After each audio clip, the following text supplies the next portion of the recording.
Il y a l'idée que les hommes ont des besoins et les femmes ont des envies. Cette idée que les hommes ont des pulsions et que les femmes ont des envies. Il y a cette idée que l'homme est actif dans sa sexualité et la femme est passive. Et cette différence-là, elle structure tout. Moi, je dis, mais qui s'épile le cif de gaieté de cœur, quoi? C'est bien la preuve qu'en fait, il y a une charge sexuelle de ouf. Tu vois, si tout le monde te dit que le gâteau au chocolat, c'est le meilleur truc du monde et qu'on t'en force à manger 3 fois par semaine, à la fin, tu vas adorer, mais à la fin, il va y avoir un truc qu'on appelle le dégoût. Donc, tu vois, tout comme te forcer à manger de la... Salut Margot, comment tu vas? Très bien, et toi? Très bien. Alors aujourd'hui, je suis en présence donc de Margot Théroux.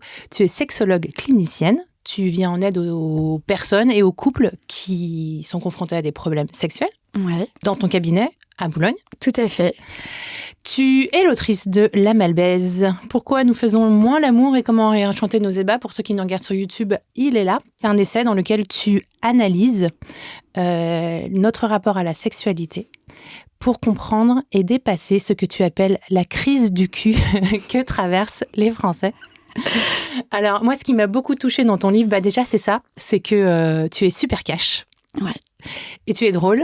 Oh, merci. Et j'ai beaucoup ri. Et j'avoue que lire un bouquin sur un sujet aussi important en éclatant de rire, oh, ça me touche. Moi, non mais vraiment, moi je trouve ça hyper précieux. Et en plus, je trouve que ça ouvre vachement les chakras, tu sais, ça détend. Ouais. Et donc, du coup, on comprend d'autant mieux ce qu'on est en train de lire. Ce que j'ai aussi beaucoup aimé dans ton livre, c'est que j'ai compris un truc. C'est que la sexualité est liée à toutes les sphères de la société. Et que donc, nous ne sommes pas complètement responsables de ce qui se passe dans nos lits. Et que nous vivons tous la même chose. On est confrontés aux mêmes problèmes quand on est sous la couette avec nos partenaires. Ouais. Alors, on va revenir là-dessus, évidemment, tout au long de cet épisode. Ce que je te propose qu'on fasse aujourd'hui, c'est que dans un premier temps, on parle de cette crise du cul. Allez. Donc, je pense que là, il faut mettre les pieds dans le plat. On va faire ce constat. Dans ton livre, tu donnes des chiffres. On va parler de ces chiffres. Ouais. On va essayer aussi de revenir aux origines et aux racines de cette crise du cul, donc de comprendre d'où ça vient, parce que c'est important pour comprendre le phénomène et pour après, essayer de trouver des solutions. C'est ce que tu fais dans ton livre quand tu dis essayer de réenchanter nos ébats. Ouais. Et ça, on va le faire à travers ce que je te propose, 3 cas pratiques. On va s'adresser à 3 profils de femmes qui écoutent Crush. Les filles, ce sera à ce moment-là qu'il faudra prendre vos stylos et vos carnets pour prendre des notes. On va essayer de voir comment on peut réenchanter ses ébats, donc avoir une sexualité plus épanouie quand on est célibataire, quand on est en couple et quand on vient de se séparer. Trop bien. J'ai hâte. Surtout pour la partie quand on est en couple. J'ai une pote qui... ouais, voilà. J'ai une copine. C'est pour une copine. C'est pour une copine. Est-ce que tu peux me dire, Margot, dans un premier temps, toi, comment t'en es arrivée à devenir sexologue? Est-ce que ça vient d'une passion pour... Comment t'en es arrivée là? Déjà, avant toute chose, merci beaucoup pour l'invitation, Marie-Charlotte. J'aime beaucoup Crush. J'ai pas mal de patientes et de patients qui l'écoutent. Ah, génial. Donc, ça leur fait du bien aussi de se rendre compte qu'ils ne sont pas seuls dans ce qu'ils vivent. Et ce que tu fais, je pense que c'est un travail qui devrait être remboursé par la sécurité sociale. Merci. Comment j'en suis devenue à être sexologue? Alors, c'est une très bonne question. En fait, la sexologie, c'est une reconversion. En fait, à la base, moi, je voulais devenir gynécologue quand j'avais 18 ans. Le corps des femmes, la vie des femmes et écouter... tu vois, moi, quand ma mère elle était avec ses copines, je préférais écouter ce qu'elle racontait plutôt que d'aller jouer avec les enfants de mon âge. Enfin, ça m'intéressait pas trop ce qui se passait, quoi. Bref, j'avais 18 ans, je voulais faire médecine. J'étais avec ce qu'on appelle aujourd'hui un pervers narcissique qui m'a dit que si je faisais médecine, il me plaquerait. Oh, sympathique. On adore. Ouais. Moi, éperdument amoureuse, je l'ai cru et suivi. Et donc, du coup, je n'ai pas fait médecine. J'ai fait une école de commerce. Mais bon, je me suis tournée vers la filiale en lien avec le CARE, communément appelé en anglais le management. Et en fait, j'ai eu tout un tas d'expériences professionnelles qui, en fait, mises bout à bout, en fait, m'ont ramenée vers ce truc de être au cœur de l'intimité des personnes. Je suis passée de travailler sur des sales floors à la City, à Londres, dans le recrutement, à la finance, à monter mon cabinet de conseil en égalité homme-femme. Et en fait, c'est lors des entretiens en individuel que je menais qu'en fait, je me suis dit, mais en fait, moi, j'ai envie de creuser plus. Covid arrive, comme à peu près 95% des Françaises et Français, j'ai l'impression que je vais mourir. Et donc, du coup, bonne anxieuse que je suis, je remets toute ma vie en question. Et je me dis, si tout, là, devait s'arrêter, qu'est-ce que tu regretterais? Et en fait, c'est le fait de ne pas avoir fait médecine. La blague, j'appelle mon gynéco. parce que je voulais devenir gynécologue. Donc, tu appelles ton gynécologue? J'appelle mon gynécologue, le docteur Petit. et je lui dis, voilà, j'ai des questions à vous poser. Il pensait que j'avais une mycose, pas du tout. Je voudrais faire comme vous, je voudrais être gynéco, mais en fait, qu'est-ce que vous me conseillez, etc.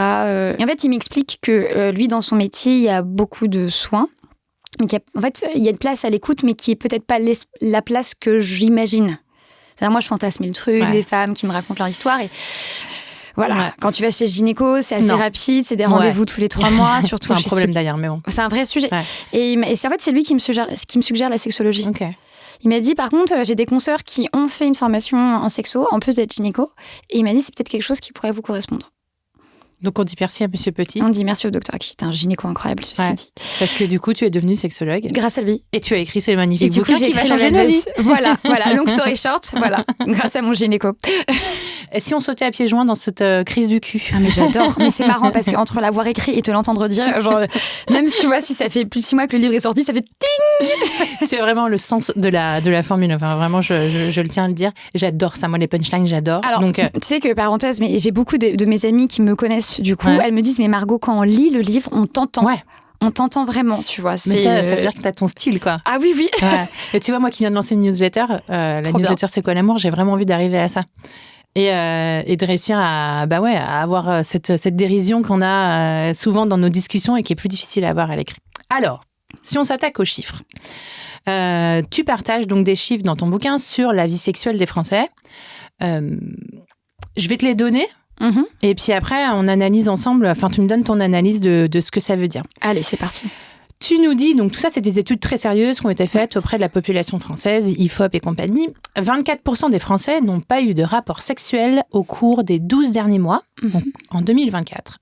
Ce qui est 15 points de plus qu'en 2006. Ouais. Donc on a beaucoup moins de rapports sexuels qu'avant, si on prend un an.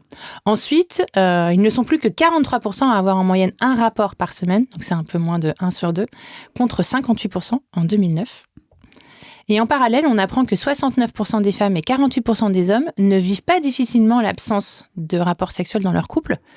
Ça voudrait dire que, en fait, c'est pas grave. C'est OK. C'est OK. Ouais, de ouf. On baise moins, mais... ça va. Ça va. Sauf que il y a une autre étude, je me souviens, qui nous dit que 62% des femmes et 75% des hommes accordent de l'importance à la sexualité dans leur vie. Donc là, il y a une espèce de dichotomie. Comment on interprète ces chiffres? Qu'est-ce qu'ils veulent dire pour toi? Qu'est-ce que ça veut dire sur notre sexualité? Alors, effectivement, il y a une grande étude qui avait été menée et mise en avant avec cette une magnifique de Libération en 2024 qui titrait Plan Cucu. Ouais. Je me souviens, un journaliste, je ne sais pas si c'était Libé ou d'ailleurs, m'avait appelé totalement affolée en me disant « Oh là là, Margot, c'est dramatique, les Français baisent moins, etc. » Et moi, j'ai dit « ou alors ça veut juste dire qu'ils se forcent moins. » Ouais.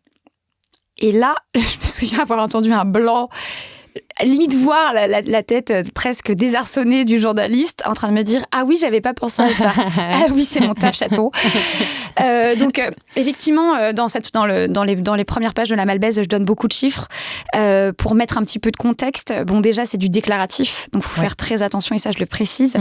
Après, effectivement, on peut soit voir le verre à moitié vide, soit voir le verre à moitié plein. Dans le fait que les Français fassent moins l'amour, moi, je suis plutôt team optimiste, donc je me dis « Ok, donc ça veut dire qu'en fait, on se force moins. » Après, ce qui est intéressant quand les personnes disent que la sexualité a une place importante dans leur vie, la question que je me pose et dont je n'ai pas eu la réponse, c'est qu'est-ce qu'ils ont mis derrière le mot sexualité? Parce que j'ai des personnes que je reçois et je leur dis « Mais de quoi on parle ?» C'est un des sujets que tu abordes, c'est que qu'est-ce qu'on met derrière sexualité? Est-ce que c'est le rapport en lui-même ou est-ce que c'est plus large que ça? Oui, voilà, c'est ça. Est-ce qu'on a une vision très hétérosexuelle et donc on est sur de la pénétration, mais du coup quoi, vaginale, anale? Est-ce qu'on est sur ce qu'on appelle communément des préliminaires, du sexe oral, du sexe digital, des caresses? Enfin, je sais pas. Donc, est-ce que finalement, quand les personnes disent que la sexualité a une place importante, elles voulaient parler d'intimité? Est-ce qu'elles voulaient parler de pénétration? le mystère est à son comble. Ouais.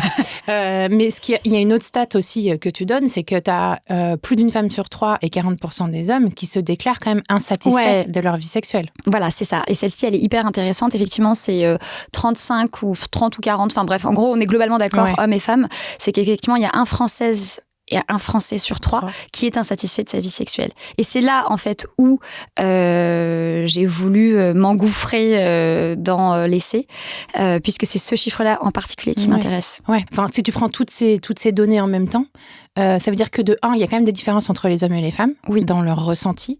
Oui. Et que, du coup, il y a un problème dans la qualité des rapports sexuels, non ? La crise du cul. Ouais, c'est la crise du cul. Donc, c'est ce que tu dis. Donc, il y a donc un... Oui, il y a un vrai problème. Parce que très souvent, parfois, dans des interviews que j'ai eues pour la promotion du livre, en fait, on mettait en lien... les Français font moins l'amour et 35% des Françaises et Français sont insatisfaits. Je lui dis, mais attendez les gars, vous avez rien compris ou alors vous avez pas lu le livre. C'est pas une question de quantité. C'est pas parce que les Françaises et Français sont pas insatisfaits parce qu'ils font moins l'amour. C'est deux choses qui sont très différentes. Peut-être qu'effectivement il y a une insatisfaction qui leur donne moins envie. Mais c'est pas parce je sais pas si tu vois je vois très bien la différence. C'est ça. Et toi toi t'as pas compris comme ça le truc. Non, toi du tu tout. pars du truc, ça veut dire qu'il y a un problème. C'est ça. On s'entend pas à un moment. Dans notre vie sexuelle entre les hommes et les femmes. C'est ça, c'est-à-dire que moi je suis partie de la stat, les Français sont insatisfaits et donc peut-être que ça leur donne moins envie et donc du coup c'est peut-être pour ça qu'ils font moins l'amour.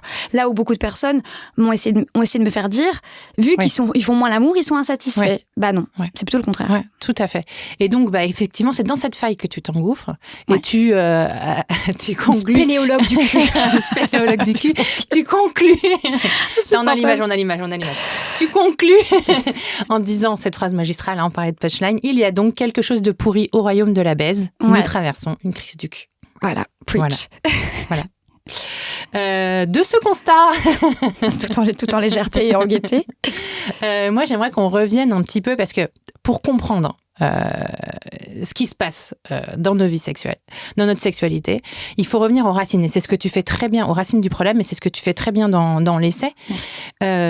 Tu estimes que à l'origine de tout ça, il y a la société, il y a les injonctions et les idées reçues qu'on fait aux femmes, qu'on fait aux hommes, qu'on fait aux couples, qu'on fait aux célibataires, et au fait que la société nous met dans des rôles desquels il est hyper dur de se défaire. Je pense que même avec un pied de biche, en fait, c'est impossible à faire, perso. Et ces clichés, ils sont nourris, effectivement, ce que tu dis par la pop culture, donc les séries, les films. Il y a plein de contenus là-dessus qu'on pourra mettre en descriptif. Plein de bouquins hyper intéressants qu'on pourra mettre en descriptif de l'épisode pour aborder ces sujets-là. Séries, films qui trouvent une caisse de résonance dans les réseaux sociaux. Est-ce qu'on peut essayer, Margot, de résumer toutes ces injonctions, toutes ces idées reçues et essayer de comprendre d'où ça vient, en fait ? Je demande à quelqu'un qui n'a pas encore été diagnostiqué d'un trouble de l'attention de faire simple. Allez, challenge. Non, mais regarde, si on se dit, est-ce qu'on peut résumer les injonctions faites aux femmes, faites aux hommes et aux couples ? Ok. Aux femmes, quels sont les mythes t'inquiète. Qui circulent sur ce qu'est une femme dans la vie sexuelle d'une femme, quoi. Et alors, effectivement, petit disclaimer, ce couple parle des couples hétérosexuels. Et donc, effectivement, je parle beaucoup des hommes et des femmes puisque je dis que le couple hétérosexuel est le berceau des dominations patriarcales. Voilà, on pose le contexte. Ça, c'est dit.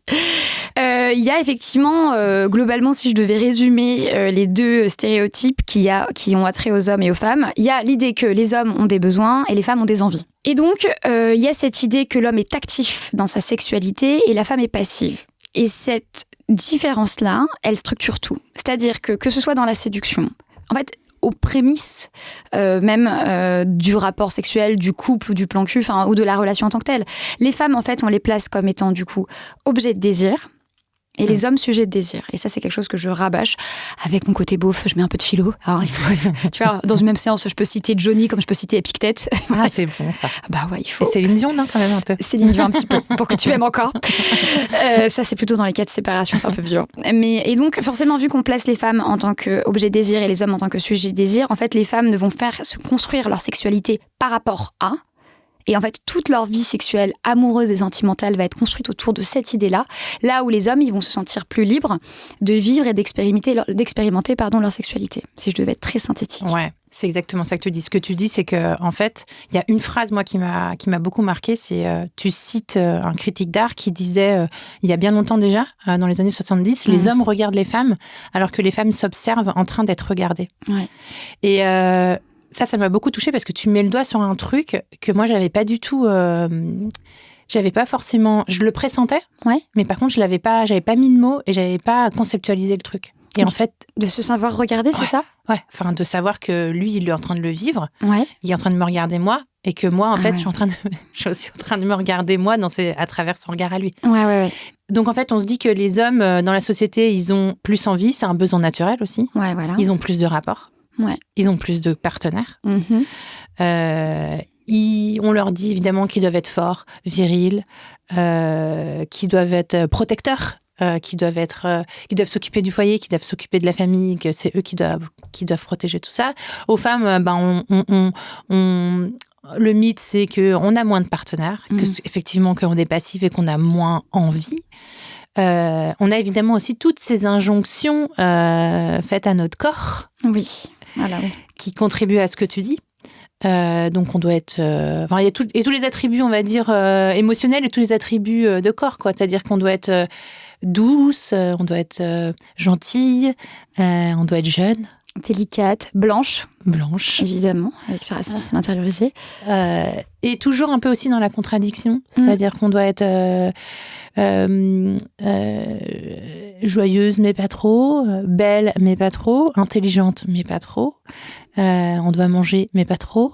On doit aimer la viande mais pas trop. On doit aimer les enfants, vouloir des enfants mais pas trop, pour pas n'être qu'une mère. Ouais, c'est ça. On doit être une mère mais aussi une amante. Il y a aussi toutes les injonctions qu'on fait au couple. Oui. Alors moi, j'ai eu une longue relation dans ma vingtaine, pendant quasiment 9 ans, où en fait notre ligne de repère, nos repères, c'était tout ce qu'on lisait, je pense, dans la presse. Mm-hmm. Tu vois, c'était dans les années 2000, pardon. C'était un couple qui va bien, il doit baiser 3 fois par semaine, sinon c'est qu'il va mal. Oh là là. Mais moi, j'ai grandi avec ça. Non, mais le drame. Qu'est-ce que ça fait au couple d'entendre se dire ça tout le temps ? Ça le détruit.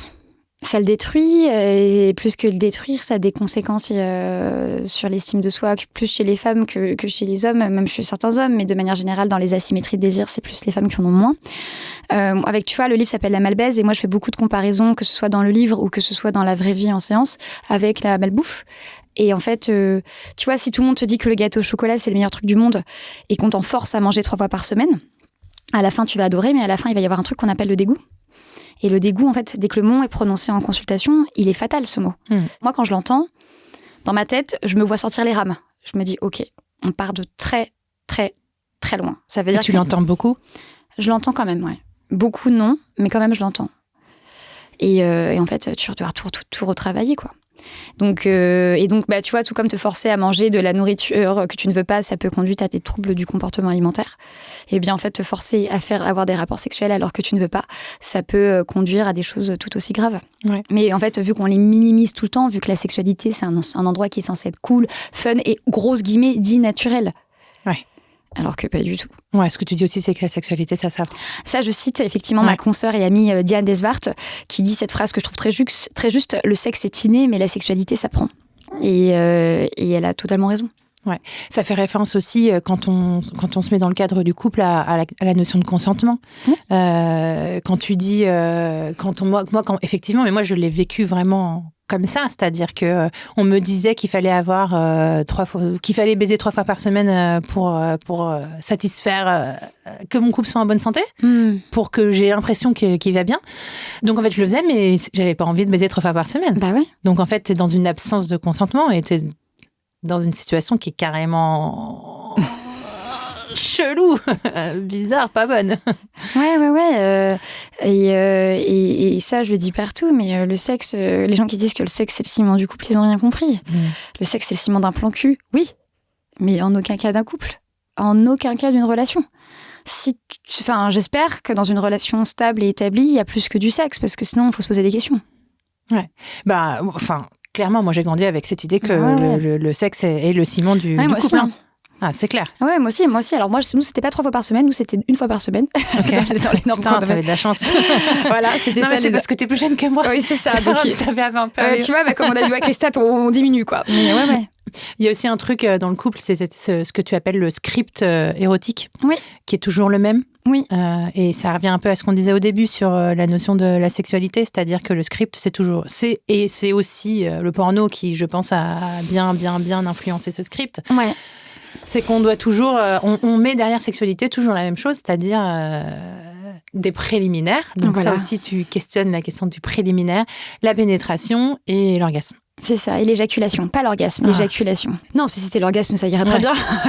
Non, même pas, en vrai, non, parce que je trouve qu'il y a une vision très mercantile autour de l'orgasme aujourd'hui. Oui, c'est qu'aujourd'hui, en fait, le seul rapport sexuel normal qui nous est présenté, c'est effectivement entrée plat dessert, donc préliminaire, pénétration, éjaculation masculine. Et en fait, on parle beaucoup du porno, mais moi, je trouve qu'il y a une ennemie qui est beaucoup plus insidieuse, et dont j'en parle aussi, qui est la pop culture. Parce que tout le monde ne regarde pas du porno, même si beaucoup. Par contre, tout le monde a déjà vu un film, que ce soit chez soi ou au cinéma, etc. Tout le monde a pu, hormis personnes très précaires, a pu avoir accès à des films américains ou des films français. Et quand tu regardes l'état des lieux du truc, très souvent, le rapport sexuel s'arrête au moment où l'homme a joué. Toujours. Et le pire, c'est que autant quand tu vas regarder un film porno, bon, même si tu pètes dedans, tu sais que c'est du film, que machin. Autant quand tu vois, on va dire que quand tu regardes un film mainstream, t'es moins en état de vigilance par rapport à tout ça, et donc inconsciemment tu vas intérioriser des choses qui sont désastreuses. Bon, on en parle de Blanche-Neige avec la question du gars qui l'embrasse quand elle dort. Enfin, tu vois, c'est des trucs comme ça. Non mais, tu vois. C'est La Belle au Bois dormant. Ah, c'est La Belle au Bois dormant. Ouais. Ah oui, c'est vrai. Aurore. Non, mais voilà. D'ailleurs, quand tu visites le château de La Belle au Bois dormant dans la Loire, il te raconte toute l'histoire, et effectivement, tu es la scène où il vient la réveiller en l'embrassant sans lui demander son avis. Ce que j'ai bien précisé à mes enfants quand nous avons fait la visite. Putain, il lui fait un bisou alors qu'elle dort quand même. C'est pas fou. Pas génial, les gars. Oui, vous êtes jeunes, mais quand même. Il rêvait trop tôt. Toutes ces injonctions, toutes ces idées reçues, je pense que le cadre, il est assez clair. Je pense qu'on se retrouve tous et toutes là-dedans. On parlait du patriarcat tout à l'heure. À ton avis, comment t'expliques tout ça, en fait ? C'est l'idéologie judéo-chrétienne, qu'est-ce qui joue sur toutes ces idées ? Comment elles arrivent là, toutes ces injonctions ? Alors, du coup, effectivement, je cite pas mal d'historiens, historiennes, de sociologues. Donc, de ce que j'ai pu lire et de ce que j'ai mis en avant, effectivement, c'est qu'en fait, il y a eu une bascule au moment du Néandertal, où à partir du moment où on a arrêté d'être nomade, et à partir du moment où on s'est installé et nous sommes devenus fixes, je sais plus c'est quoi le terme, sédentaire, merci. Et en fait, il y a une forme de répartition genrée qui s'est faite. Après, pareil, ça c'est ce qu'on voit dans les livres, mais c'est aussi très critiqué, puisqu'en fait, il faut savoir qu'on nous présente toujours les hommes qui allaient à la chasse et les femmes qui restaient à l'intérieur, sauf qu'en fait, les femmes, elles aussi chassaient, et d'ailleurs, elles chassaient plus que les hommes, parce que les hommes, ils allaient sur du gros gibier, là où les femmes, elles chassaient des petits gibiers, mais qui, in fine, contribuaient à nourrir la famille. Bon, bref. On avance dans le temps. Et en fait, ce qui se passe au niveau du patriarcat, il faut savoir un truc, et je parlais de la pop culture, et tu vas voir tout de suite où je veux en venir, c'est que globalement, le mythe de la virilité s'est construit autour de 3 piliers. Le pouvoir, le sexe et l'argent. Tout le monde était en pamoison devant Game of Thrones, cette série. Et en fait, moi, je n'ai pas pu la regarder parce que ça rejoue exactement ça. C'était quoi le rite de la virilité à l'époque, au Moyen-Âge et avant ? C'était forcer la ville, forcer le château et forcer la fille. Ça, c'est pas moi qui le dis, c'est un livre qui s'appelle La plus belle histoire des femmes, où il y a Nicole Bacharan et Michel Perrault, enfin des historiennes. Et en fait, ce rite de la virilité, c'est quelque chose que l'on retrouve encore aujourd'hui. Forcer la ville, forcer la fille, forcer le château. En fait, le package global, c'était on était un vrai mec. C'est la même chose. Hélène et Paris, au moment de la prise de Troie, c'est exactement la même chose dans la mythologie grecque. Bah voilà. Ouais. Elle veut pas de. Elle se casse avec un autre, en fait, parce qu'elle veut pas. Elle veut pas faire partie du package. C'est exactement ça. C'est-à-dire qu'en fait, de tout temps, la femme a été une monnaie d'échange comme une autre. Même encore aujourd'hui, quand tu vois ce qui se passe, alors on n'en parle pas ou pas assez, mais les femmes, c'est les premières, enfin, entre autres, elles se font violer, massacrer, enfin, elles sont considérées comme un bien comme un autre. En temps de guerre, ouais. En temps de guerre, voilà, les gars, ils rentrent dans les villes et puis ils violent les femmes, sans regarder très loin, même ce qui s'est passé en France dans les années, avec les 2 guerres mondiales que l'on a vécues. Et donc, vu que c'est un mythe de la virilité, en fait, le patriarcat, il prend racine dans tout ça. Dans cette idée supposée que l'homme serait le sexe fort et la femme le sexe faible. Et ça, on le retrouve complètement, c'est ce qu'on disait au début de notre entretien, on le retrouve complètement sous la couette, en fait. C'est-à-dire qu'on se retrouve au lit, à un endroit où on ne peut pas se rencontrer. C'est-à-dire qu'entre ce que désirent les hommes et ce que désirent les femmes, là où les hommes prennent du plaisir et là où les femmes prennent du plaisir, en fait, c'est pas au même endroit. Non, mais moi j'aime bien dire, on est sur 2 fréquences différentes. Parce qu'en fait, les femmes et les hommes vont avoir une sexualité dissatisfaisante basée sur du quantitatif. Oui. Un grand pénis, donc le nombre de centimètres, le nombre de rapports sexuels, la fréquence, le nombre d'orgasmes que leur partenaire va avoir, le nombre de fois ils vont faire l'amour, ça je l'ai déjà dit, avec la fréquence. Donc en fait, on est sur des critères très, très économiques presque, là où les femmes, en fait, elles vont avoir leur plaisir va passer par le qualitatif. Donc en fait, on est sur 2 fréquences différentes, on ne parle pas la même langue. C'est-à-dire qu'il y en a qui va me dire on fait pas assez l'amour et l'autre va me dire ouais mais c'est pas assez bien. Voilà. Ce sera peut-être le cas que l'on verra tout à l'heure. Ouais. Mais qu'est-ce qu'il faut faire, à ton avis, pour essayer de trouver ce point d'entente ? Comment on s'y prend ? C'est un peu la question que j'ai envie qu'on se pose, effectivement, en adressant 3 profils différents, dans un cas hyper pratique. Allez. Si on s'adresse d'abord à une femme célibataire, puis à une femme en couple, puis à une femme qui vient de se séparer, parce que je pense que les auditrices vont beaucoup se retrouver dans ces profils. Lorsqu'on est... je vais te présenter la célibataire qui, je pense, nous écoute. Voilà ce que j'écris sur elle, moi. C'est que cette célibataire, elle enchaîne les débuts sans suite sur les apps ou dans la vraie vie, avec toujours un fond d'espoir tenace de tomber sur l'amour de sa vie, le bon, celui avec lequel elle va construire quelque chose. Elle aime très fort, intensément. Parfois, elle va trop vite. Mais elle rêve qu'un jour, ce ne sera pas trop et que ce sera juste réciproque. Elle rêve de cet amour-là. À ton avis, cette fille, elle fait face à quel point de blocage ? Quelles injonctions, quels biais rentrent dans le fait que elle n'arrive pas à avoir une vie sexuelle complètement épanouie, et qu'est-ce qu'on peut lui recommander comme clé pour réenchanter et kiffer plus ses rapports. Elle a quel âge ? Je pense qu'elle a 36 ans. 36 entre 34 et 36 ans. Alors, ouais, c'est vraiment des âges... avec des enjeux parfois qui sont liés à la maternité. Bien sûr. C'est ça qui est compliqué. C'est marrant, en consultation, j'ai un homme du même âge, mais qui me dit justement qu'il rencontre ces femmes sur les applications et qu'elles veulent aller trop vite. Donc exactement le cas que tu décris. Je pense que c'est un déséquilibre très très fréquent. Ouais. En fait, c'est ça, c'est-à-dire que moi, j'en ai quelques-uns, mais plutôt côté homme. En fait, il y a plusieurs choses. Il faut dissocier la question de la maternité de la question de l'amour. Est-ce que finalement je veux rencontrer un partenaire pour fonder une famille, ou est-ce que j'ai envie de rencontrer quelqu'un et c'est ok. Parce que il peut y avoir une façon d'aborder les choses qui va être très différente ensuite par la suite. Ouais, c'est clair. Si je veux avoir une famille, il y a plusieurs choses. On peut faire des PMA Sola. Il y a Judith du Portail qui en parle très très bien. On peut congeler ses ovocytes. On peut congeler ses ovocytes aujourd'hui en France. Et en fait, il faut vraiment aussi apprendre à dissocier ces 2 questions-là, parce que c'est quelque chose que l'on voit souvent. Si on va dire qu'on isole la question de la maternité, c'est aussi apprendre à faire confiance, parce que c'est vrai, et je le vois, que plus on avance et plus en fait, on a tellement été déçus qu'en fait, plus nos déceptions est grande et plus nos attentes sont hautes. Et le problème des applications, et je passe un peu pour une boumeuse disant ça, c'est que vu qu'on sait qu'on a le choix, on laisse pas de place à la nuance, on laisse pas de place à la découverte. Enfin, découvrir quelqu'un qui est parfait n'existe pas. Et parfois, en fait, il va y avoir un défaut qu'on va juste nexter, mais homme ou femme, je le dis vraiment dans ce que je vois avec les personnes que je reçois et dans mon cercle proche, on va vite passer à autre chose et on se laisse plus surprendre par la relation. Et aujourd'hui, en fait, vu qu'on sait qu'il y a de la quantité, tu vois, c'est comme si tu allais dans un buffet à volonté, tu prends une assiette, ce que tu as aimé, c'est pas ouf, c'est bon, mais flemme un peu. Et tu poses ton assiette et tu vas tout de suite retrouver quelque chose, alors que tu vas tu prends pas le temps de découvrir, pour rester sur la métaphore gastronomique, de creuser. Et effectivement, et parfois, effectivement, on va me dire, bah ouais, mais Margot, moi, j'ai pas le temps de creuser parce que justement, j'ai cette urgence aussi folliculaire, enfin, ovocitaire, quoi, de fonder une famille. Donc, c'est très difficile. Ouais, ça, c'est vrai que c'est un point qui est hyper... un point de...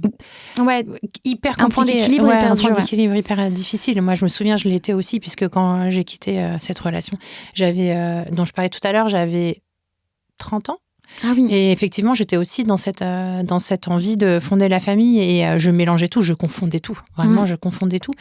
Est-ce que cette fille, elle a aussi justement cette injonction à devoir être toujours séduisante, disponible, désirable, alors qu'elle en a pas même forcément...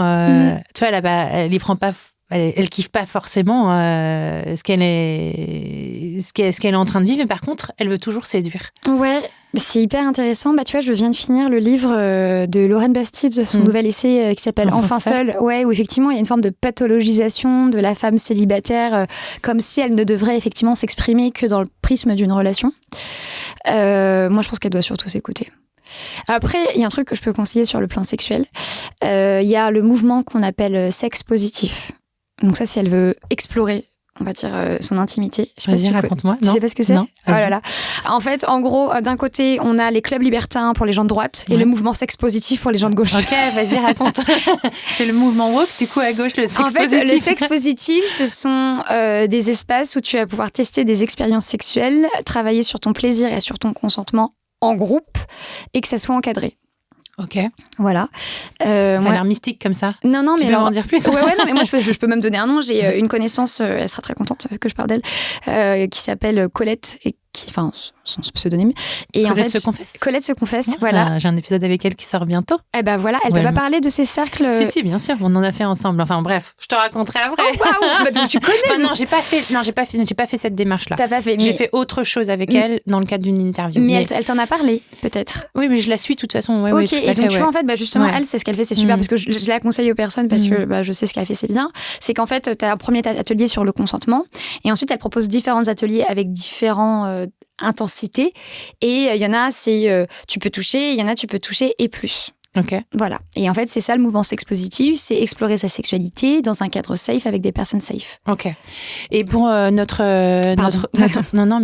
pour notre fille célibataire, ça veut dire que ça, c'est un travail qu'elle peut faire toute seule. Oui, totalement. En dehors d'un cadre d'une relation, pour du coup explorer son désir et son plaisir. Voilà, c'est ça. Et donc savoir plus ce qu'elle veut. Exactement. Et au moment où elle rencontre des mecs, du coup, ou un mec, elle va plus facilement savoir ça me correspond pas. Oui, et puis en fait, moi je trouve effectivement que la sexualité, on nous l'a trop présentée dans l'éducation complète à la sexualité quand elle a eu lieu, comme étant quelque chose par rapport aux hommes. Sauf qu'en fait, la première personne que l'on doit désirer, c'est soi. Et donc, il faut pas que notre plaisir, que notre désir dépendent effectivement du regard de l'autre. Et en fait, on peut s'éclater toute seule, on peut vivre une sexualité propre, de l'auto-érotisme, quelque chose de très beau et de très vivant. Et en fait, et s'amuser seul. Et peut-être que voilà, le jour où on rencontrera un homme, une femme, enfin quelqu'un, un partenaire ou une partenaire potentielle, on ne sera pas dans cette attente-là. Et mine de rien, en fait, le fait de savoir qu'on maîtrise son propre plaisir, ça donne aussi confiance en soi. Ouais. Ça veut dire qu'en fait, on ne va pas accepter des personnes, on va pas accepter des personnes qui vont être très focus sur leur propre plaisir à eux. Ouais. Et ça veut dire que dans l'acte en lui-même, en fait, ça change aussi vachement. Ouais. Du coup, qu'est-ce qui se passe ? Qu'est-ce qui change quand tu as fait ce travail-là sur te connaître toi-même, te désirer toi-même ? Oui. Et non plus te regarder à travers le regard du mec. Qu'est-ce que ça change dans la pratique, en fait, dans l'acte ? Une meilleure estime de soi, une meilleure confiance en soi. Effectivement, moi, je parle beaucoup du spectatorisme, alors qui n'est pas une pratique échangiste, mais qui, en fait, le fait de faire l'amour et de s'imaginer ce qu'on disait, la critique, la citation que je citais du critique d'art, c'est de faire l'amour et de se de s'imaginer en train de faire l'amour, mais pas sur le plan positif, c'est-à-dire que par exemple, la personne va faire une lèvrette et elle va s'imaginer avec, en voyant son grain de peau qui va pas sur ses fesses, le bout de peau qui dépasse selon elle, etc. Et en fait, quand on se regarde en fait. On se regarde, et le problème c'est que quand tu te regardes, oui, tu te juges, et du coup t'es dans ta tête et t'es plus dans ton corps, et donc t'es moins dans le ressenti. Tandis que quand tu maîtrises ton plaisir, quand tu sais où le chercher, comment le chercher, par quelle façon de faire, en fait, quand tu viens avec tout ça, en fait, quand tu vas faire l'amour avec un ou une partenaire, en fait, tu vas être sur cette quête-là et tu seras plus sur cette posture attentiste, à t'imaginer en train de faire l'amour, etc. Ouais. Et du coup, sur l'après, ce que j'aime bien m'imaginer comment derrière elle va pouvoir empouvoirer tout ce qui s'est passé. Ça veut dire aussi que dans la relation qu'elle a avec son partenaire, elle va garder cette confiance. Ouais. Et donc, elle va accepter moins elle va plus facilement poser ses limites. Elle va poser ses limites, elle va accepter, elle va plus accepter, elle va accepter moins de mauvaises baises, quoi. Moins de baisse tiède. Moins de mauvaises baises, moins de malbaises, moins de baisse tiède, moins de choses qui seraient pas OK. Ouais. Parce qu'en fait, vu qu'elle a tout fait, vu qu'elle a fait ce travail, c'est énorme, en fait. Il faut savoir que les femmes se masturbent après avoir fait leur première fois pour la première fois. Ah ouais? Oui. Constamment, c'est-à-dire que dans le développement psycho-émotionnel et sexuel, les petites filles se masturbent, mais on va dire autour de l'adolescence, il y en a beaucoup qui vont se masturber après avoir eu leur première fois pénétrative. Incroyable, alors que les mecs quand même... Alors que les mecs, non. Donc, tu vois, c'est-à-dire que si tu connais ton plaisir, si tu sais comment y accéder, si t'es pas dépendant de quelqu'un d'autre, tu vois, c'est comme si tu vas à une soirée, t'as ta propre voiture, la soirée te plaît pas, tu peux partir quand tu veux, tu peux dire, en fait, tu peux reconnaître que ça ne te plaît pas. Si par contre, tu viens à la voiture avec quelqu'un, mais tu vas dans cette même soirée et que ça se passe mal et que tu as envie de partir ou quoi que ce soit, tu es dépendante de l'autre pour rentrer, t'oses pas trop t'affirmer, et c'est exactement ce qui se passe dans la sexualité. Quand tu es en pleine maîtrise de ton corps, ou maîtrise partielle, mais quand tu connais ton désir, ton plaisir, tes limites, ce que tu aimes, ce que tu n'aimes pas, ce que tu veux, ce que tu ne veux pas, en fait, quand tu rencontres quelqu'un qui n'est pas du tout aligné avec toi sur le plan sexuel, tu te casses. Bah oui, tu pars. Ça me fait penser à une expérience que j'ai eue. Je sais pas si je peux en parler. Putain, je crois que j'en ai déjà parlé dans le podcast. Un jour, j'avais un date avec un mec, je vais chez lui, on finit au lit, on commence à me baiser, et le mec me fout une tarte. Oh non. Je te jure, il me met une claque. Arrête. Je te jure.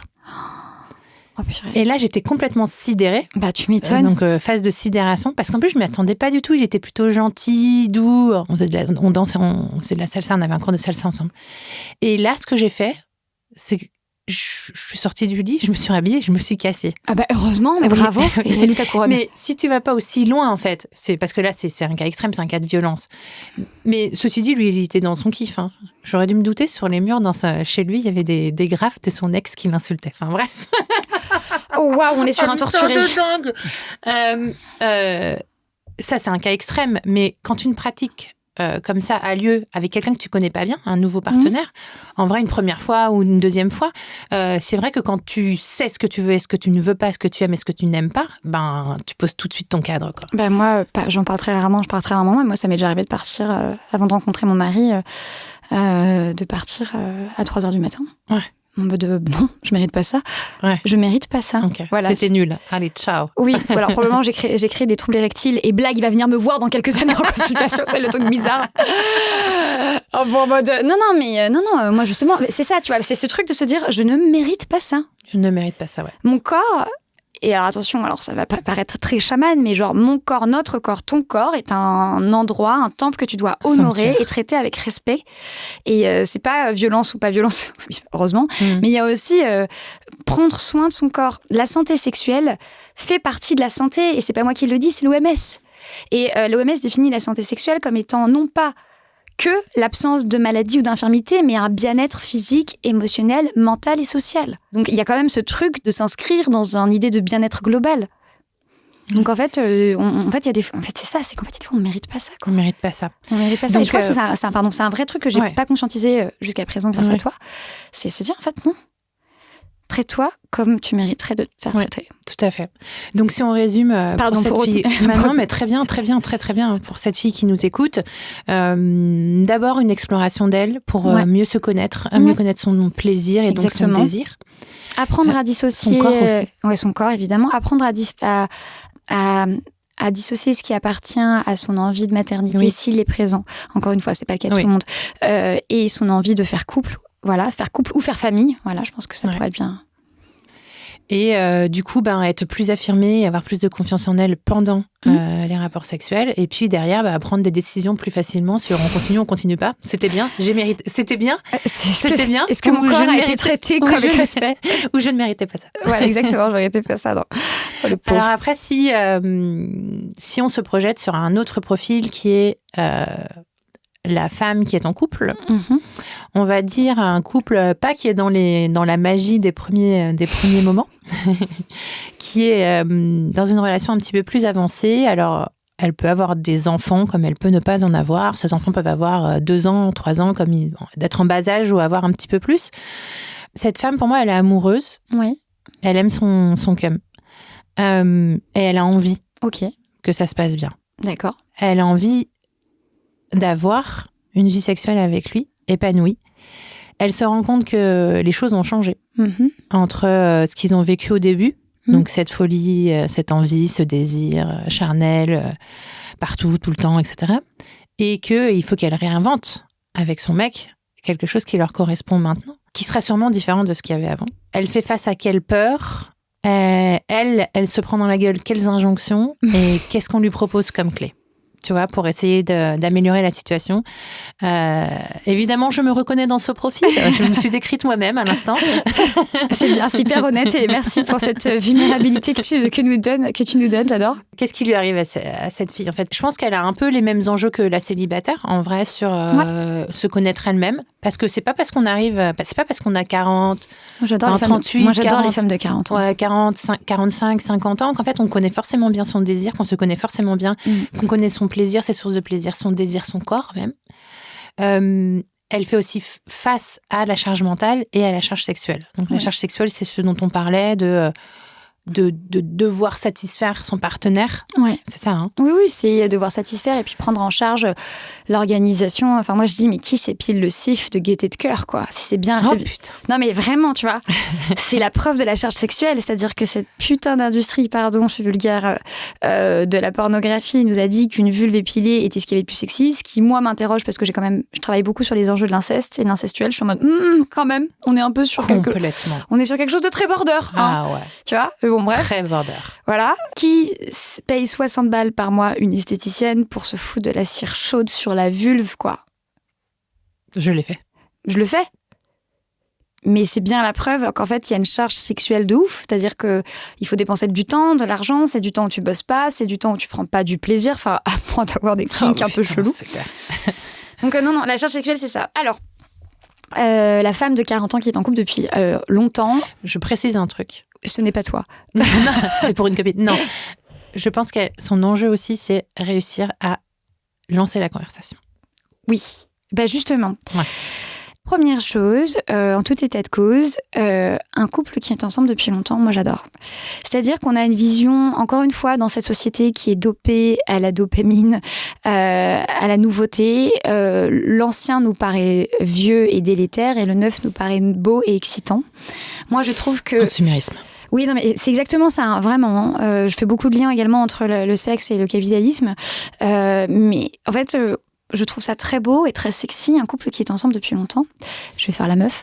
Je l'ai dit pas plus tard que la semaine dernière sur France Télé, sur la routine et les rituels. Je trouve ça très beau, un couple qui est ensemble depuis longtemps. Il y a un regard, il y a quelque chose de l'ordre de « on se sait ». Donc, moi, les personnes qui viennent me voir en me disant « je veux retrouver les mois des débuts », je leur dis « je ne suis pas magicienne ». Et il vaut mieux pas. Parce qu'en fait, la passion qui s'éternise, on rentre dans une relation de dépendance affective. Tu vois, au début, quand ton mec ou ta nana t'envoie un SMS, c'est le frisson, waouh, tu vois, mais t'imagines vivre ça tous les jours. Ça veut dire qu'en fait, ta tête, elle est polluée par ça. Moi, flemme, hein, déjà. Flemme de vivre sous passion pendant 10 ans, mais juste la fatigue émotionnelle du truc, quoi. Donc, en vrai, je trouve que c'est mauvais signe si ça dure 10 ans. Non, mais on est d'accord. Mais c'est ce que je te dis, on est dans la dépendance affective dans ces moments-là, tu vois. C'est-à-dire qu'il y ait cet enjeu de fusion, de passion dès le début, bien sûr, c'est normal, c'est l'hormone de l'attachement qui s'active, c'est le début, c'est tout ça. Mais à un moment donné, ça devient lourd. Et donc, déjà, en tout état de cause, un couple qui est ensemble depuis longtemps, c'est beau. Ce qui m'énerve, c'est qu'aujourd'hui, en fait, dans les choses que l'on va proposer à ces couples-là, c'est forcément la relation extra-conjugale. Ouais. Dans beaucoup. C'est vraiment, on propose ça vraiment.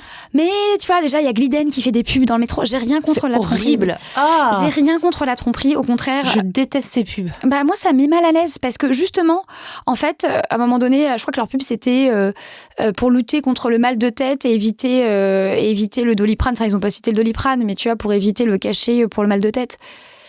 Bah, en fait, non. C'est-à-dire que ce que la société présente, et même quand tu écoutes certains podcasts érotiques, c'est toujours ce truc de la relation extra-conjugale. Toujours.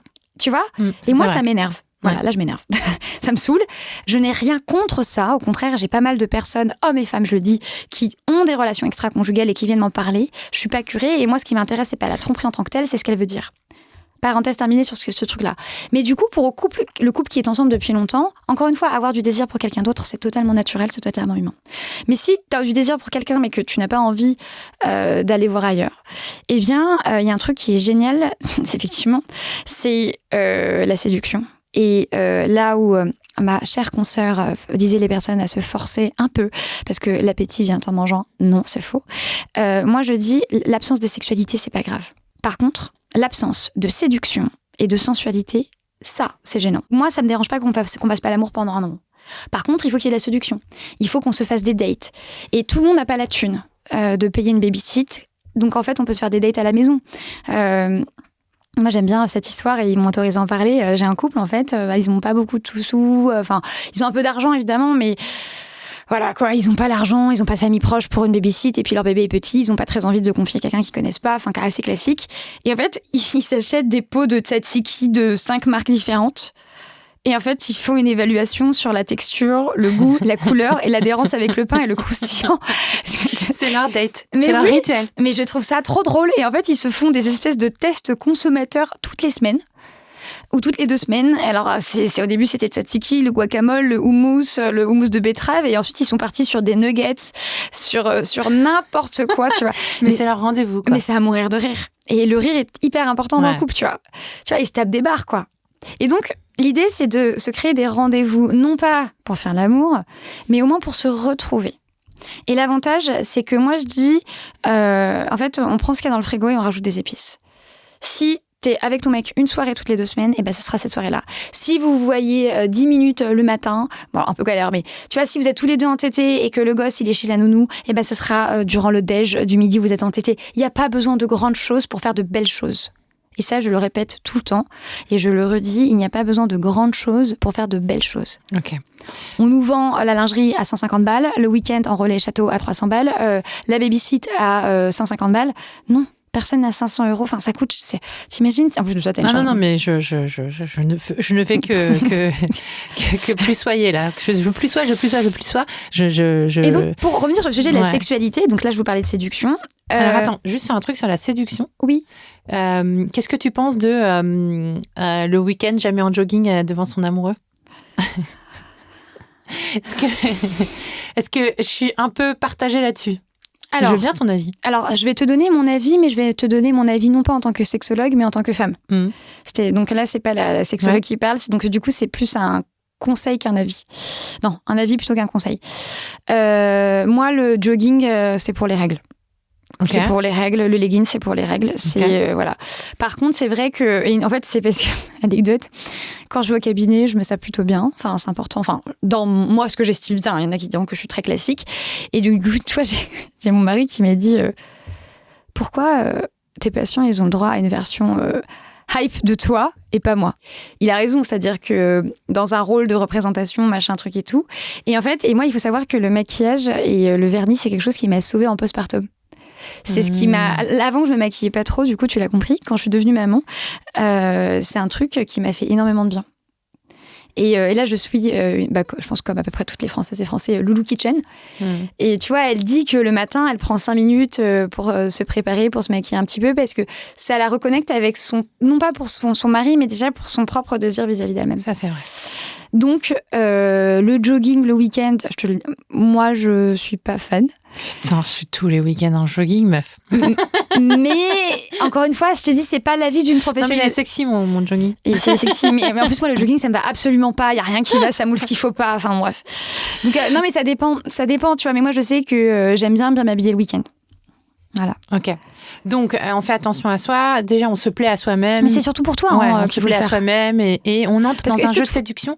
Ouais. Est-ce que, tu sais, il y a cette phrase qui dit aussi le prochain rendez-vous commence quand s'arrête le premier. C'est quoi déjà l'expression? Ah, ça, c'est ma consoeur Marine Gandon qui dit que la fin, le début du prochain rapport sexuel commence à la fin du dernier. Ouais. Ça veut dire qu'en fait, on est toujours en train de se séduire. Oui, ça veut dire que tout ce que tu fais ou ne fais pas contribue à la séduction et éventuellement, je parle d'éventuellement, à une intimité psychique et ensuite physique avec ton ou ta partenaire. Ok, d'accord. Comment on fait pour aborder le sujet? Parce que souvent, en fait, on est conscient de la situation. On essaye même d'en parler. Et en vrai, c'est compliqué. Ce qui est compliqué, je pense, c'est d'exprimer ses frustrations sur n'importe quel sujet de discorde dans un couple. Et ce qui est compliqué aussi, c'est de réussir à comprendre et dire ce dont on a envie. Ouais. Alors, moi, mon premier conseil, erreur que font la plupart des personnes, c'est qu'elles parlent de sexualité après le rapport sexuel. Ok. On est sur du tripod advisor, quoi. On met des étoiles, on dit c'était pas mal. Mais... Ouais, voilà, c'est ça. Déjà, en fait, on n'est jamais très honnête à ce moment-là. Ouais. Sauf si on a un petit côté, on aime bien faire mal, mais bon, pas ouf. Et en plus de ça, ça cristallise le fait de parler de sexualité qu'au moment où il y a la sexualité. Ok. Donc, ça envoie le message qu'on peut parler de ça qu'à ce moment-là. On ouvre tout, donc on ouvre aussi la conversation. Moi, j'aime bien conseiller aux personnes de parler de sexualité une fois par mois. Ok. Ou 2. Alors moi, je suis team plutôt organisée, parent fonctionnaire de mon côté, donc très, très carré. On prend une date anniversaire de couple de mariage. Genre aujourd'hui, on est le 20, donc le 20 de chaque mois. Et en fait, on se fait un date en amoureux tous les mois. Et autour de ce date-là, on va parler de plein de choses. De notre couple, comment on s'est senti dans la relation, comment t'as vécu, est-ce que tu m'as trouvé... Enfin, il se passe plein de choses dans la vie des gens. Et en fait, on va parler de sexualité avec toujours des questions ouvertes et des questions tournées vers, attention au bullshit, l'amélioration continue. Ok. Au lieu de dire « est-ce que j'ai été nulle ?» Question fermée, question qui est pas ouf. Comment je peux m'améliorer? Qu'est-ce que j'ai fait ou qu'est-ce que je n'ai pas fait que tu aurais aimé que je fasse? Ok. Tu vois? Comment trouves-tu notre sexualité en ce moment? Qu'est-ce que tu as aimé? Qu'est-ce que tu aurais aimé essayer? Qu'est-ce que tu aurais aimé faire différemment? Et tu vois, c'est quand même plus chouette que dire « t'as aimé ?» Ouais. Et après, heureuse. alors, je les ai plus tous en tête, mais sur mon compte Instagram, il y a un post que j'ai épinglé en haut de mon profil avec 10 questions et qui s'appelle « Comment parler de sexualité avec son ou sa partenaire ?» parce que je renvoie souvent mes patientes et patients vers ça, avec 10 questions pour parler de sexualité avec son ou sa partenaire. Ok. Comme ça, toutes les personnes peuvent les trouver. C'est une ressource accessible, gratuite. Et qu'est-ce qui se passe quand il se passe rien, qu'il n'y a plus de vie sexuelle et qu'on a envie de la relancer? Parce que là, du coup, la matière pour discuter, elle n'est plus vraiment là, quoi. Ouais. Déjà, en fait, comprendre, être honnête. Moi, je trouve que la vulnérabilité, c'est une qualité qui est sous-cotée. Et j'aime beaucoup les stand-up. Et je trouve ça très chou quand t'as un stand-upper, une stand-upeuse qui est sur scène et qui oublie son texte et qui le dit. Tu vois, en mode, purée, je suis désolée, j'ai oublié mon texte, je sais pas quoi dire, etc. Je suis perdue. Versus quelqu'un qui fait semblant et c'est très gênant, tout le monde sait qu'il y a un truc. Et voilà, tu vois, c'est la même chose dans la sexualité. Il vaut mieux dire, écoute... je vois bien qu'en ce moment, j'ai pas de désir, ou je manifeste moins de désir, ou je suis moins câlin, je suis moins câline. Viens, on en parle, est-ce que tu as envie d'en parler tranquillement, et on se pose, on en discute. Okay. Avant que le sujet explose et que à 23h, après des colères, des larmes et quoi que ce soit, il y a ce truc qui sort et ça crée des discussions jusqu'à 1h du mat', quoi. Ouais, carrément. Tu parles aussi de sensualité versus sexualité. Est-ce que tu peux m'en dire un peu plus là-dessus? Parce que je trouve que c'est une clé hyper intéressante pour les couples. En fait, la sensualité, c'est le plaisir des 5 sens. Et en gros, il y a 4 étapes pour aller vers la... Enfin, 4 étapes pour aller vers la sexualité, la tendresse, la sensualité, l'érotisme et la sexualité. Et la sensualité, très souvent, les gens, ils sont en base 1 à base 4. C'est-à-dire qu'on passe d'un smack à un roule et à on est sur un début de rapport sexuel et on n'a pas le temps de dire ouf.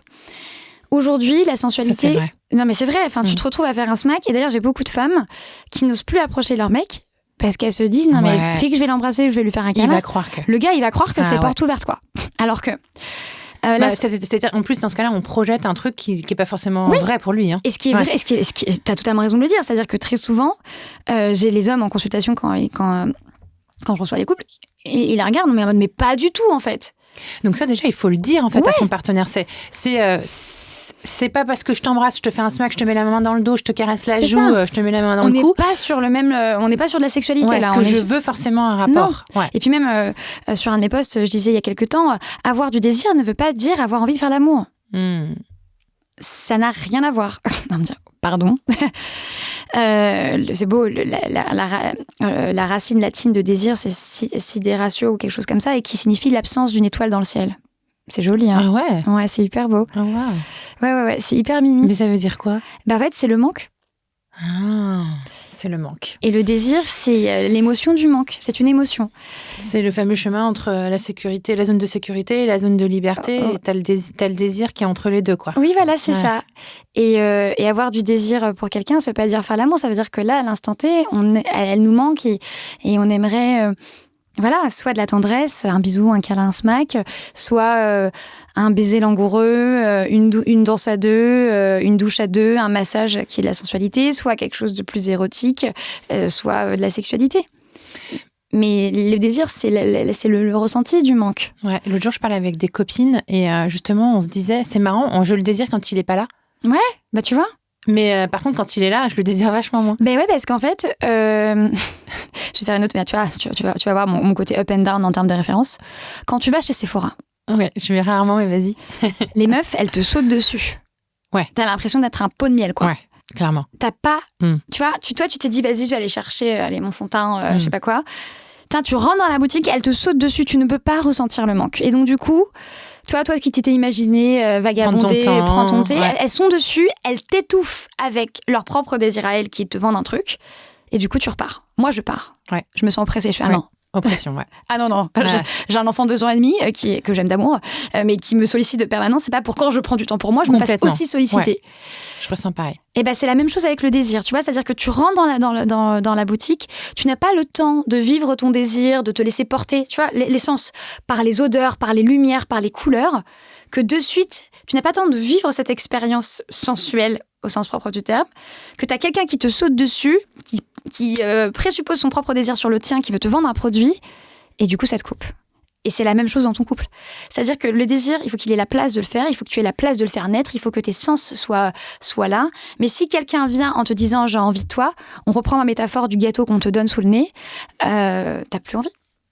Et donc c'est pour ça que la plupart des femmes ressentent du désir quand leur mec n'est pas là. Et moi à ce moment-là, je leur dis « mais dites-leur !» Oui, mais non, parce que ce soir, il va croire que je vais avoir envie de faire l'amour. Et c'est là où je leur dis « bah non !» Mais c'est important parce que dans la grande majorité des cas, les hommes, ils veulent pas se faire l'amour, ils veulent se sentir désirés. Quand je les fais un peu bosser sur la philo et je leur dis « est-ce que vous ressentez du désir pour votre partenaire parce que vous avez fondamentalement envie de lui faire l'amour avec cette fameuse pulsion qui n'existe pas ? Ou est-ce que c'est parce que vous avez besoin de vous sentir aimé, de vous sentir désiré, de vous sentir valorisé ? Parce que chez les hommes, la sexualité est un pilier de leur identité. Bah, quand ils réfléchissent un peu et qu'ils prennent ce temps-là et qu'ils sont honnêtes avec eux, dans la grande majorité des cas, c'est plus la deuxième option. Ils ont besoin de se sentir désirés. Donc moi, je leur dis « faites un pas vers lui en disant « je ressens là tout de suite du désir pour toi ». Mais en off, et vous lui direz que dans le travail que l'on fait, ça ne veut pas dire qu'il doit y avoir un rapport sexuel. Parce que plus on s'entraîne et plus on ressent et on se connecte à son désir, et plus on arrivera à le dire. Donc, si on résume... Non, mais c'est très bien, c'est génial. Je trouve ça hyper riche. Si on résume pour cette femme en couple, pour ma copine... alors, on a dit toujours l'exploration d'elle-même, de son désir, de se comprendre. Je pense que c'est vraiment une quête en plus qui est assez infinie. Faire des activités qui te font plaisir, mais pas que dans la sexualité, ça c'est important. Ah ouais, ça on l'a pas dit. Cultiver le plaisir en dehors de ta sphère de vie, parce que quand on devient maman, on a tendance à faire passer les besoins de la famille avant les siens. Et donc cultiver ce qui fait de toi une femme. Ouais. Avec ce que tu mets derrière le mot femme. Oui, tu vois. Prendre du temps pour ça, hyper dur. Ouais. Exactement, c'est hyper dur. Quand j'ai été autorisée à reprendre le sport après ma rééducation, post-naissance, j'ai fait du dynamo.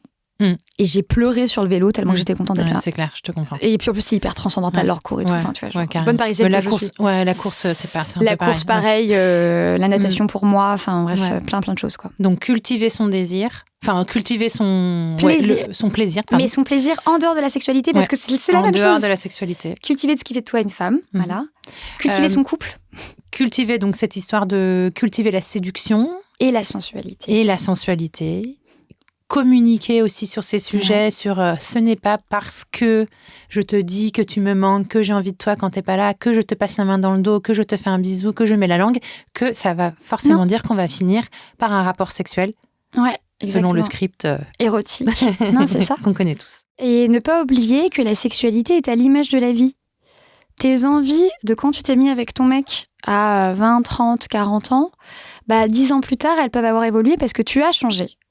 Et il faut pas avoir peur. Alors là, c'est la partie où, tu vois, moi, ce que je dis en consultation, c'est vert, c'est votre zone de confort. Orange, rouge, c'est là où il faut pas aller. Orange, c'est là où je dois vous emmener. Allez, on va tirer sur du orange de dire, je sais pas, moi, il y a 10 ans, t'avais dit que, je sais pas, les plans à 3, c'était mort. Ouais. La sodomie, c'était mort. La fellation, c'était mort. Enfin, et peut-être que t'as envie d'essayer ça aussi. Parce que ton corps a changé, ou peut-être qu'il y a des trucs que tu faisais et que tu n'as plus envie de faire. Ouais, puis où tu as évolué aussi. Et tu as évolué dans ton truc, tu vois. Émotionnellement, intellectuellement. Et ça, il ne faut pas l'oublier parce qu'il y a ce qu'on appelle le contrat implicite dans la sexualité. C'est toutes les pratiques que l'on va faire. Tu vois, au début de la relation, ton gars, il va tester vers l'anal, tu vas dire ah non. Faire une fellation, tu vas dire ah oui. Et donc, en fait, ça va établir un peu, poser les jalons du contrat implicite en sexo. Et bien, ne pas hésiter, quand on est dans une relation long terme, à expliciter ce contrat-là.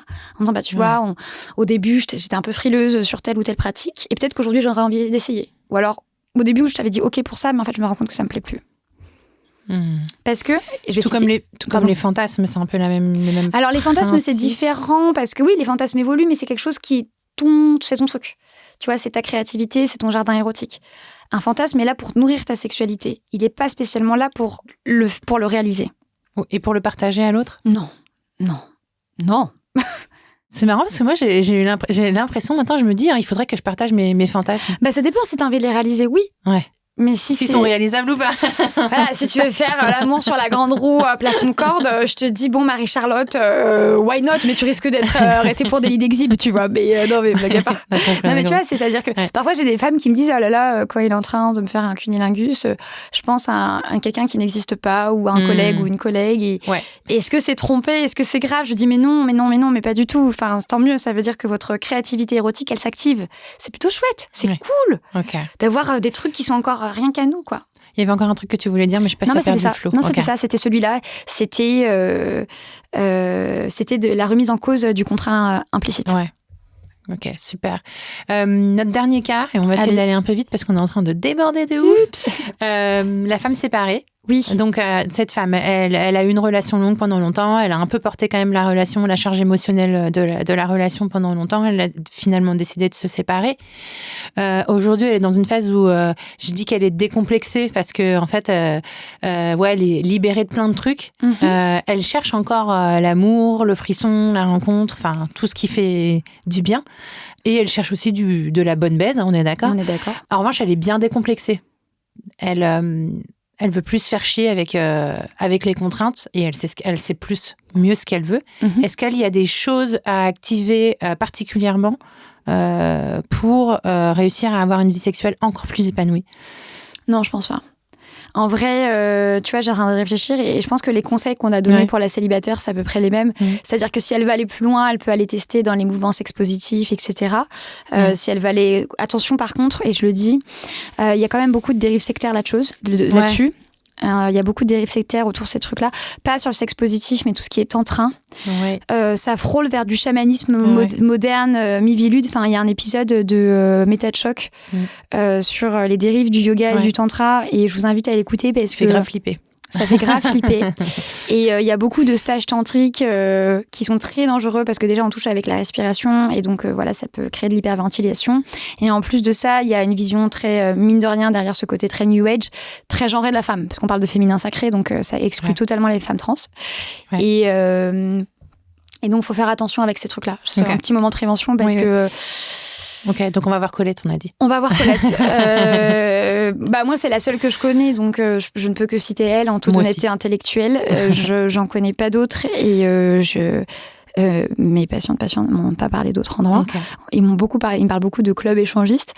Mais dans les dans le mouvement sexpo. Ok, super. C'est plus ça, mais c'est cool que tu l'aies reçu. Et non, et puis voilà, continuer à se faire kiffer. Moi, je trouve que Dans ma perception personnelle, la femme de 40 ans, elle est... tu vois, la question de la maternité, elle est réglée ou pas. Enfin, tu vois, genre, il y a des choses qui peuvent... Bien sûr, tu peux toujours te poser des questions, mais il y a quand même pas mal... Enfin, t'es moins perdu à 44 ans, je trouve. Oui, je pense.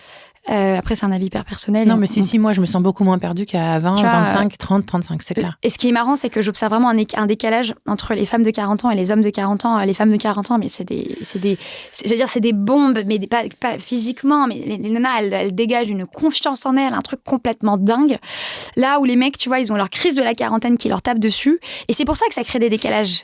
C'est un peu le sujet de la charge émotionnelle. En vrai, pour moi, c'est un gros sujet de comment nous, on avance sur ces sujets-là, en plus porté par tout le mouvement général de la société, en fait, avec le féminisme, avec MeToo, avec toutes ces prises de conscience aussi de ce qui se passe à l'intérieur. Tu vois, ton bouquin y contribue, de ce qui se passe à l'intérieur d'un foyer, dans un lit et tout. Et en fait, nous, on a une vraie prise de conscience. On va se renseigner, on en parle entre nous, on échange. Là où les mecs, en fait, s'ils n'ont pas cette prise de conscience, ce travail-là et ce chemin-là, ils l'empruntent pas. Non. Ils le font pas, ils l'empruntent pas, et ça crée un vrai décalage. Ah bah bien sûr.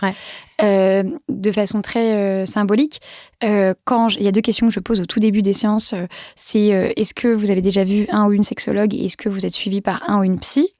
Très souvent, la première réponse chez les femmes et les hommes, c'est non, vous êtes la première fois. Je suis ravie d'être votre première fois. Et chez les femmes, oui, bien sûr, je suis suivie par une psy. Et les hommes, très souvent, je suis la première porte d'entrée à la santé mentale parce que ça touche quelque chose de physique. Mais il y a quelque chose de très touchant, mais en même temps, effectivement, il y a ce décalage qu'il peut y avoir. Du coup, on arrive à des personnes qui ont parfois 10 ans de thérapie derrière elles, une remise en question, une prise de conscience du temps avec les grossesses ou pas, les règles qui ancrent dans le temps, là où les hommes, ils découvrent qu'ils sont mortels à 40 ans. Si on essaye de résumer, mais surtout si on essaye de répondre à la question de ce format de crush qui est « c'est quoi l'amour ?» Qu'est-ce que tu dirais, toi, c'est quoi l'amour au lit ? C'est une rencontre et je sais pas pourquoi j'ai le mot, je sais pas pourquoi, c'est peut-être mon état actuel, mais c'est de la vulnérabilité, c'est de la rencontre, c'est quelque chose de très doux et de très beau et pas spécialement quelque chose de très exceptionnel au sens économique du terme. Voilà, quelque chose sous la couette, ça peut être très très chouette. Vraiment, merci pour cette discussion. J'espère qu'on aura donné plein de clés à mes auditeurs et à mes auditrices, surtout mes auditrices. C'est elles que j'avais envie de gâter. C'est elles à qui j'avais envie de faire plaisir aujourd'hui. On te retrouve sur Instagram, sur ton compte, Margot Théroux. On va acheter ton livre. T'es trop gentil. Promo en librairie. T'es trop gentil, merci. On le commande à son libraire indépendant s'il n'est pas dans les rayons. On adore. On va pas à la Fnac. Non. On peut t'écouter aussi sur ton podcast qui s'appelle Basium. Ouais. C'est le podcast qui parle de sexualité autrement. Animé avec Diane Desvart, ma collègue et amie. Génial. Et moi, ce que je peux dire aussi à mes auditrices, c'est que je reprendrai un des points de notre discussion qu'on a eu aujourd'hui dans la newsletter de la semaine prochaine. Ouh. Donc, je vais réfléchir, mais en tout cas, vous y trouverez une réflexion personnelle et sans doute de nouveaux contenus exclusifs pour vous aider à encore plus empouvoirer votre sexualité. Tu me donnes envie de m'abonner.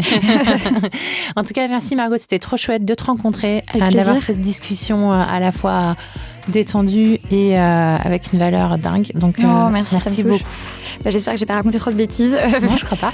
Merci beaucoup. Tes auditrices nous le diront, c'était nul. Merci beaucoup Marie-Charlotte, c'était très chouette. J'ai passé un très très bon moment. Pour citer quelqu'un très connu, merci pour ce moment. Merci Margot. On a débordé, trop bien. Bravo, c'est merci. Ouais.